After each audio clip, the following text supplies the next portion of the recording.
الحمد لله الذي هدانا سواء الطريق وجعل لنا التوفيق خير رفيق ونشهد أن لا إله إلا الله وحده لا شريك له ونشهد أن سيدنا ونبينا ومولانا محمدا عبده ورسوله والصلاة والسلام على رسوله محمد وعلى آله وأصحابه وأهل بيته وأولياء أمته وعلماء ملته وذريته أجمعين أما بعد فيا أيها الناس توجهوا إلى قول الله تبارك وتعالى إنه قال في القرآن المجيد والفرقان الحميد ولقد آتينا لقمان الحكمة أن اشكر لله ومن يشكر فإنما يشكر لنفسه ومن كفر فإن الله غني حميد صدق الله العظيم. حضرات سامعین، قرآن مجید کے اندر اللہ جل شانہ و عم نوالہ نے بڑی بڑی ہستیوں کا ذکر فرمایا ہے،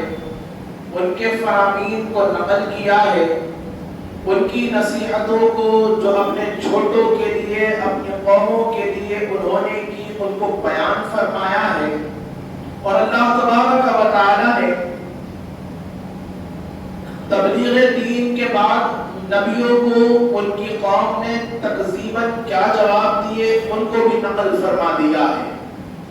اچھائیوں کا اور اچھے لوگوں کا تذکرہ کیا، برائیوں کا اور برے لوگوں کا بیان کیا،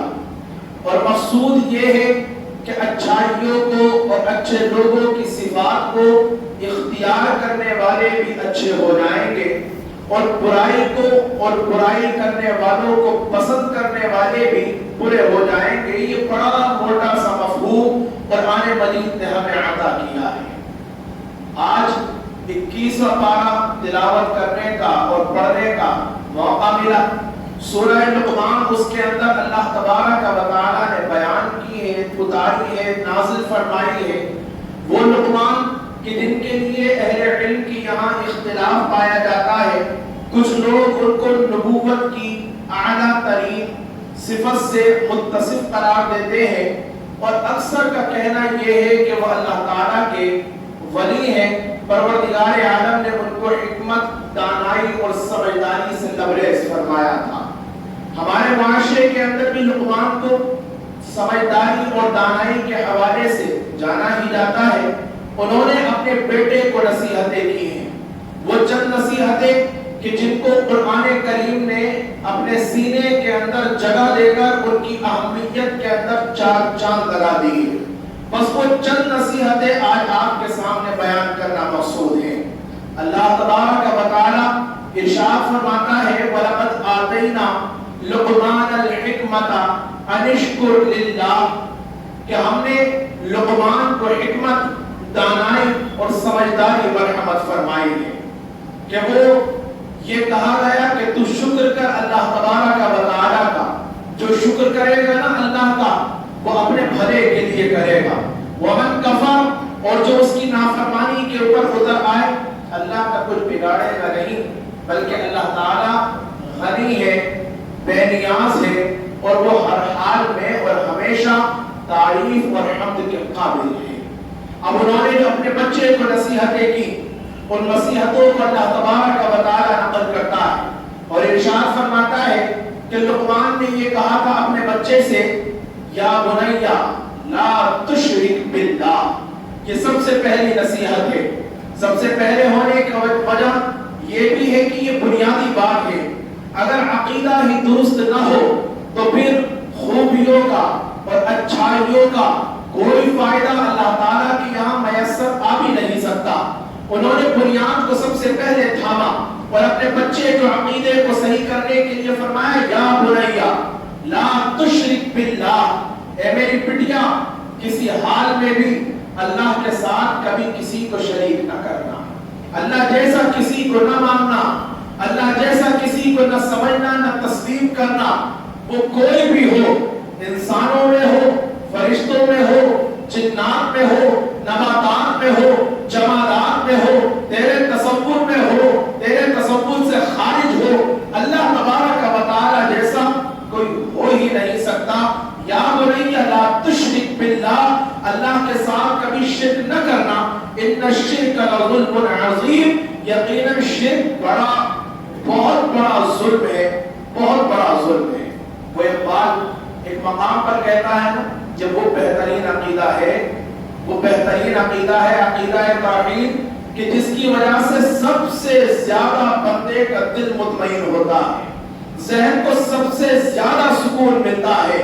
یہ میں فقط علمی بات نہیں، تجربے کی عرض کر رہا ہوں۔ اللہ تبارک و تعالیٰ کے اس فرمان کے بعد کوئی اقبال سے پوچھے تو کہ تم کیا سمجھتے ہو، اس نے کہا ایک سجدہ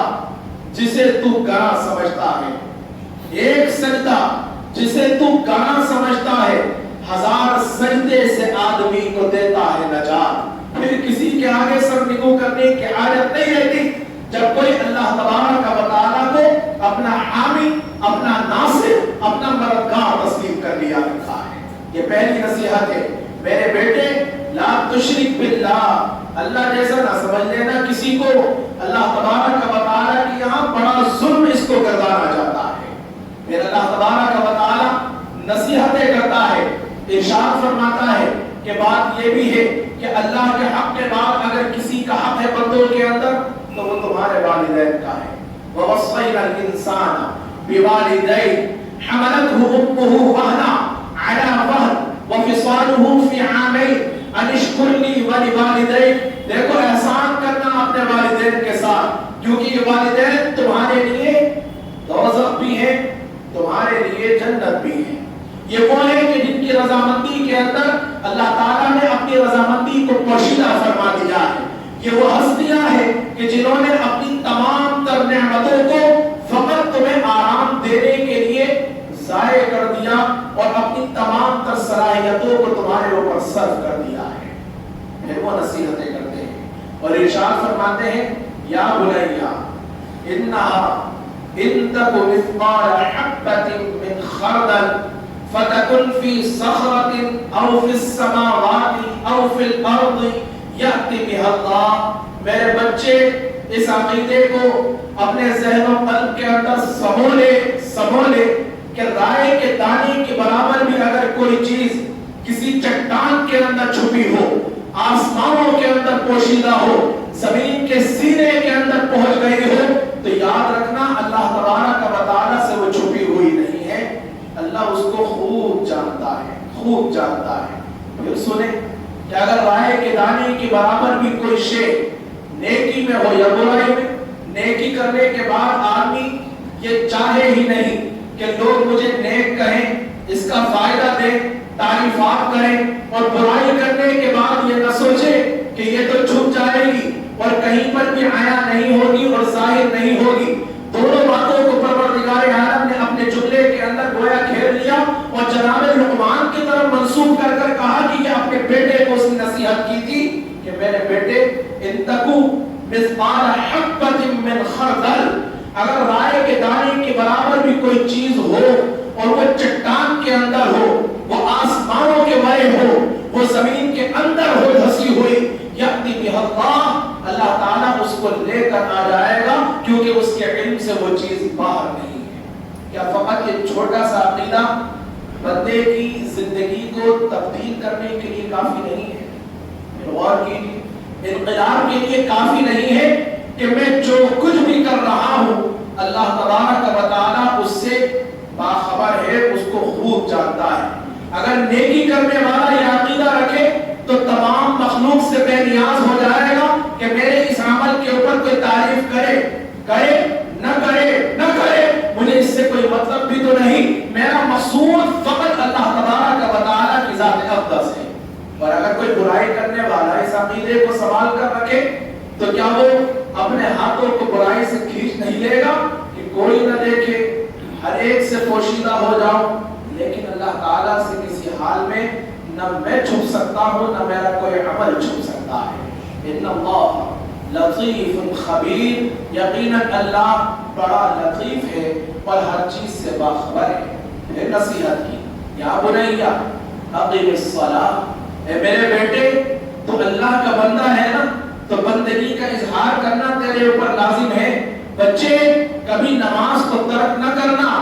نماز کو قائم کرنا۔ اقیم الصلاۃ، نماز پڑھتے رہنا، وہی نماز جو بے حیائی بری باتوں سے روکتی ہے، وہ نماز جو تیرا رابطہ اللہ تعالیٰ سے مضبوط کرتی ہے، وہ نماز جو معراج میں نبی محترم کو ملی، جس کی وجہ سے بندہ بھی عروج پایا کرتا ہے، وہ نماز جو تیرے نبی کی آنکھوں کی ٹھنڈک ہے، اس کے لیے لقمان اپنے بیٹے کو نصیحت کر رہا ہے۔ اقیم الصلاۃ، اقیم الصلاۃ، میرے بیٹے نماز قائم رکھنا، نماز کو نہ چھوڑنا۔ اگر اپنے آپ کو معاشرے کی بے حیائی اور بری باتوں سے بچانا چاہتا ہے تو اپنے آپ کو نماز کا پابند بنا لے، اللہ تعالیٰ ان برائیوں سے تجھے خود محفوظ فرمانے والا ہے۔ وَأْمُرْ بِالْمَعْرُوفِ وَانْهَ عَنِ الْمُنْكَرِ، اگلی نصیحت یہ ہے کہ مسلمان فقط وہ نہیں ہوتا جو اپنی اصلاح کی فکر کرے کہ میں کامیاب ہو جاؤں، میں عزت دار ہو جاؤں، مجھے آخرت کے اندر نجات مل جائے، بلکہ مومن وہ ہوتا ہے جو اپنے بھائیوں کی بھی فکر رکھا کرتا ہے۔ جہاں نماز کو قائم کر کر تو اپنی ذات کی اصلاح کرے اور اللہ کی نظر میں اپنے آپ کو محبوب بنائے۔ وَأْمُرْ بِالْمَعْرُوفِ وَانْهَ عَنِ الْمُنْكَرِ، اسی جگہ اسی مقام پر اچھائیوں کا حکم بھی کرتے رہنا اور برائیوں سے اپنے آپ کو روکتے بھی رہنا۔ جہاں اچھائیوں کا حکم اور برائیوں سے روکنا ایک کمال اور عبادت ٹھہرانا، وہاں اس کے اندر ایک عظیم بات میری نظر کے اندر یہ بھی ہے کہ یہ کام کرنے والا بندہ حساس ہو جاتا ہے۔ آپ اپنے چھوٹے بھائی کو، آپ اپنے بیٹے کو یہ کہیں بیٹے نماز چھوڑ دی، تمہیں نماز نہیں چھوڑنا چاہیے، یہ جملہ نا آدمی کو خود اپنے لیے بڑا احساس دلاتا ہے کہ اگر اس سے چھوٹے کی نماز تو وہ سوچے گا میں تو نصیحت کر رہا ہوں چھوٹے کو، اگر مجھے اس نے نماز کو ترک کرتے ہوئے دیکھ لیا کیا کہے گا؟ اگر بڑے ہونے کے ناطے احتراماً کچھ نہیں بھی کہا تو سوچے گا کیا؟ ہمیں نصیحت، خود کو فضیحت، یہ باتیں تو اچھی نہیں معلوم ہوتی۔ وَانْهَ عَنِ الْمُنْكَرِ، تمہیں یہ چاہیے کہ تم نمازوں کو قائم بھی کرو، اچھائیوں کا حکم بھی دو اور برائیوں سے روکو بھی، اور مضبوط کرو اپنے آپ کو۔ اس نصیحت کو قبول کر کر کہ لقمان نے یہ کہا تھا وَاصْبِرْ عَلَى مَا أَصَابَكَ، جب اللہ کی طرف سے کوئی مصیبت اور پریشانی آئے تو واویلا نہ کرنا، کہتے نہ پھرنا ادھر ادھر، لوگوں کے سامنے رازوں کو فاش نہ کر دینا اپنے، بلکہ ان مصیبتوں کے اوپر صبر کرنا، یہ اللہ تبارک و تعالیٰ کے مردوں کا کام ہوا کرتا ہے۔ وہی مرد جنہوں نے اس کے اوپر کامل طور پر عمل کر کر کربلا کے میدان کے اندر دکھایا اور اللہ تبارک و تعالیٰ کے اس فرمان عالی کا خود کو مصداق بنایا کہ ان اللہ مع الصابرین، اللہ صبر کرنے والوں کو اپنی معیت، اپنا ساتھ عطا فرماتا ہے۔ واصبر علی ما اصابک ان ذلک من عزم الامور، آگے کی نصیحتیں یہ ہے کہ ولا تصعر خطک للناس۔ حاضرین میں پھر عرض کروں، یہ تقریر ہے، یہ بیان ہے 10 12 اور 15 منٹ کا، ممکن ہے کہ جو باتیں سنی جا رہی ہیں ان میں سے 2-4 ذہن میں رہ جائیں، باتیں نکل جائیں، لیکن اکتفا نہ کیا جائے اس بیان پر۔ سورہ لقمان کی آیتیں ہیں، 12واں رکوع یہاں سے اس پارے کا شروع ہو رہا ہے، دوسرا رکوع اس سورہ مبارکہ کا شروع ہو رہا ہے۔ آپ کو یہ چاہیے کہ اگر ان باتوں کے اوپر عمل کرنے کا ارادہ ہے تو ان کو اپنے مطالعے کے اندر اپنے گھر پر بھی لے کر آئیں، پڑھیں، دیکھیں، سوچیں، سمجھیں اور پھر اس کے اوپر عمل پیرا ہو کر دین و دنیا کی سعادتوں کو حاصل کرنے کی کوشش کریں۔ اگلی نصیحت یہ تھی کہ وَلَا تُصَعِّرْ خَدَّكَ لِلنَّاسِ، لوگوں سے اپنے منہ نہ پھیرنا، ان کے سامنے گال بھلا بھلا کر باتیں نہ کرنا، یعنی تکبر کو کبھی اختیار نہ کرنا۔ وَلَا تَمْشِي فِي الْأَرْضِ مَرَحًا، زمین کے اوپر اکڑ کر نہ چلنا، کیونکہ یہ اللہ کے محبوب بندوں کی پہچان نہیں ہے۔ کیا ہے اللہ کے محبوب بندوں کی پہچان؟ تو اللہ تبارک و تعالی ارشاد فرماتا ہے وَعِبَادُ الرَّحْمَنِ الَّذِينَ يَمْشُونَ عَلَى الْأَرْضِ هَوْنًا، کہ اللہ کے اور رحمان کے بندے وہ ہیں جو زمین کے اوپر اکڑ کر نہیں چلتے بلکہ بڑی محبت اور نرمی کے ساتھ زمین کے اوپر چلا کرتے ہیں۔ اللہ تبارک و تعالیٰ فرماتا ہے، یہ بھی نصیحت کی تھی لقمان نے کہ وَلَا تَمْشِ فِي الْأَرْضِ مَرَحًا، زمین پر اکڑ کر نہ چلنا، إِنَّ اللَّهَ لَا يُحِبُّ كُلَّ مُخْتَالٍ فَخُورٍ، اللہ تبارک و تعالیٰ کسی حال میں بھی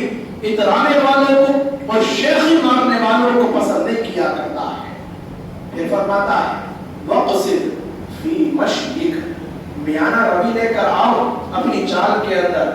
ہلکے ہلکے بھی نہ چلو کہ دکھاوے کے لیے لوگ ہیں بڑے متقی آدمی ہیں صاحب، اور مقصود بھی یہ ہو کہ لوگ مجھے متقی کہیں، بڑی نرم مزاجی سے جا رہے ہیں، تقوی کو ظاہر کرتے ہوئے نہ وَقْصِدْ فِي مَشْيِكَ، اور نہ ہی اس طرح کے اکڑ کر اور مکڑ کر چلے اور اپنے وقار کو کھو دے، بلکہ وَقْصِدْ فِي مَشْيِكَ، اپنی میانہ روی کو اختیار کر کر لوگوں کی طرف سے غنی اور بے نیاز ہو کر اپنے رب کو راضی کرنے کے لیے اس عمل کو بھی اختیار کیا جائے۔ میرا رب فرماتا ہے 19 پارے کے اندر سورہ فرقان میں وَإِذَا مَرُّوا بِاللَّغْوِ مَرُّوا كِرَامًا، مومن کے ہر ایک نرالی شان ہے، فقط وہ نمازوں تک مومن نہیں ہوتا، روزوں تک مومن نہیں ہوتا، بلکہ زندگی کے ہر پہلو کے اندر اللہ تعالیٰ نے اس کو تعلیم مرحمت فرمائی ہے اور اس کی شان کو نمایاں کر دیا ہے، اور فرمایا وَإِذَا مَرُّوا بِاللَّغْوِ مَرُّوا كِرَامًا، میرے محبوب اور مقبول بندے کبھی کسی بیہودہ مقام کے اوپر نہیں جایا کرتے، بیہودہ مقام پر نہیں جاتے جہاں پر فحش گوئی ہوتی ہے، گالی گلوچ ہوتی ہے، الٹی سیدھی باتیں ہوتی ہیں، ایسے مقاموں کے اوپر نہیں جایا کرتے، لیکن اگر ادھر سے گزرنا ان کو پڑ جائے وَإِذَا مَرُّوا بِاللَّغْوِ مَرُّوا كِرَامًا، تو ایسے مقام کے اوپر وہ بڑے وقار کے ساتھ گزرتے ہیں، ان کے ساتھ کبھی شریک نہیں ہوا کرتے ہیں۔ ارشاد فرمایا یہ بھی لقمان کی نصیحت تھی، وَقْصِدْ فِي مَشْيِكَ وَاغْضُضْ مِنْ صَوْتِكَ، اور فرمایا اپنی آواز کو دھیما کر زور سے بولنا اللہ تبارک و تعالیٰ کو بیجا کبھی پسند نہیں آیا کرتا۔ إِنَّ أَنكَرَ الْأَصْوَاتِ لَصَوْتُ الْحَمِيرِ، یہ والی نصیحت کو ہمارے ان خطباء کو اختیار کرنا چاہیے جو بڑی آسانی کی بات میں خامخواہ چیخ و پکار کر رہے ہیں، پتہ نہیں لوگوں کے اوپر اپنا رعب چھاڑنا چاہتے ہیں، دبدبا بنانا چاہتے ہیں، کرنا کیا چاہتے ہیں، بلکہ مجھے تو بات یاد آتی ہے کسی ادیب کی جنہوں نے یہ کہا تھا اپنی آواز کو اونچا کرنے کے مقابلے اپنی دلیل کو اونچا کرو، آواز ہلکی بھی ہوگی تو اثر لوگوں کے اوپر زیادہ ہوگا۔ وَقْصِدْ فِي مَشْيِكَ وَاغْضُضْ مِنْ صَوْتِكَ، اپنی آواز کو نرم کرو، فالتو چیخ و پکار کرنے والے اللہ کو پسند نہیں آتے۔ إِنَّ أَنكَرَ الْأَصْوَاتِ لَصَوْتُ الْحَمِيرِ، یقیناً آوازوں کے اندر اگر اللہ کے نظر میں کوئی بری آواز ہے تو گدھے کی آواز ہے، جو خامخواہ ڈھیچو اتنی زور سے کرتا ہے کہ لوگوں کو بھی وہ برا معلوم ہوا کرتا ہے۔ یہ چند نصیحتیں ہیں جو جناب لقمان نے اپنے بیٹے کو کی تھی، اور اللہ تعالیٰ نے قرآن میں بیان کر یہ بتایا کہ تم بھی کرو اپنے بچوں کو نصیحتیں اور تم بھی ان خوبیوں کو اپناؤ تاکہ لقمان کی طرح اللہ تعالیٰ تمہیں بھی محبوبیت کا اور بلند ترین رتبہ اور مقام مرحمت فرمائے۔ اللہ تعالیٰ عمل کا جذبہ و توفیق عطا کرے، آمین۔ وفقنی اللہ وإياكم بالآیات و ذکر الحکیم۔